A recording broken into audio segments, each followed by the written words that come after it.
Hello and welcome to the Flightline Fabrications Living History Project. Today we're very excited to offer you another segment in our interview series of P-38 pilots from World War II. We hope you enjoy this interview.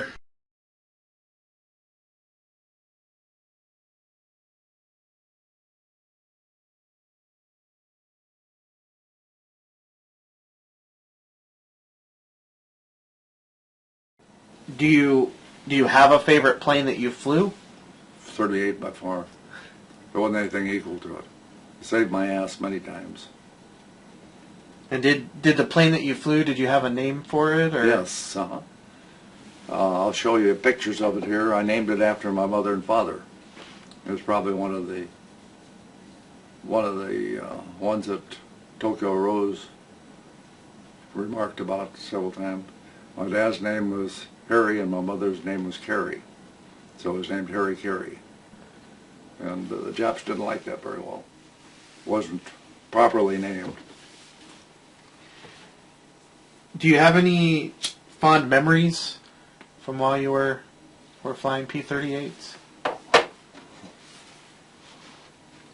I haven't given that much thought for a long time. I would imagine just flying the plane itself. I have one very fond memory in the Solomon Islands.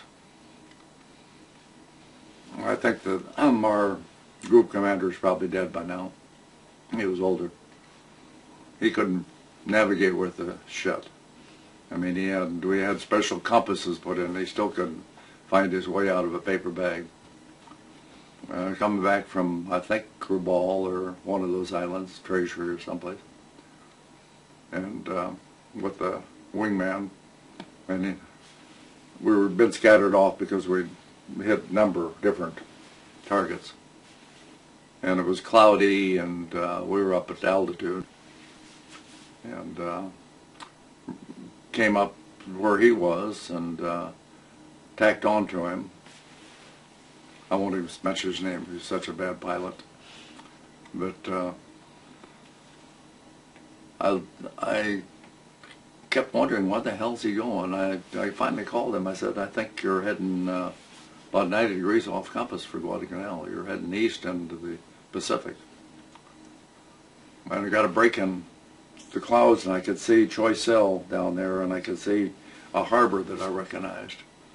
So I said, if you don't mind, my wingman and I are going to break off and change course and toward where we think Guadalcanal is. We did, and about 30 minutes later, he came storming up with his wingman. He says, I think you're probably right. And he says, you never ever heard of this before, did you? That any of this happened? And I said, hell no. I'm not stupid.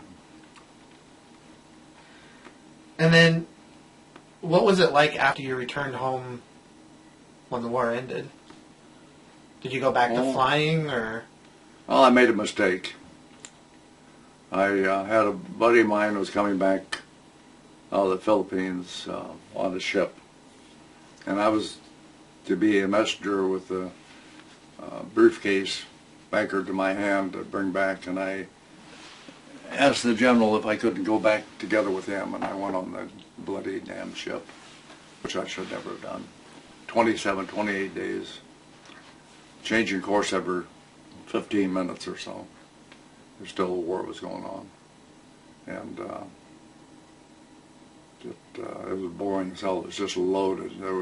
I was sleeping in lower number 1 hull, 5th bunk from the bottom, and there were just masses of people.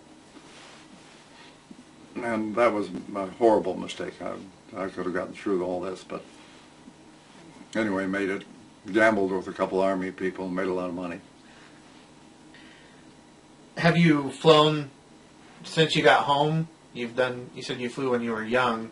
Oh, I've flown a lot, yeah. Yeah, I've flown a lot. My kids, I made my children all learn to fly before I let them drive a car. No, we're a flying family. And do they still fly? No. My eyesight's bad, my hearing's bad. I'm too damn old. I turned 90 yesterday. No, I've got better sense than that. But I bet you wish you could get back in a P-38. Yeah, not really. No? No, it's too much for me. I have better judgment than that. And I've got my hands full of a lot of other things. So I've had my day, and I survived it.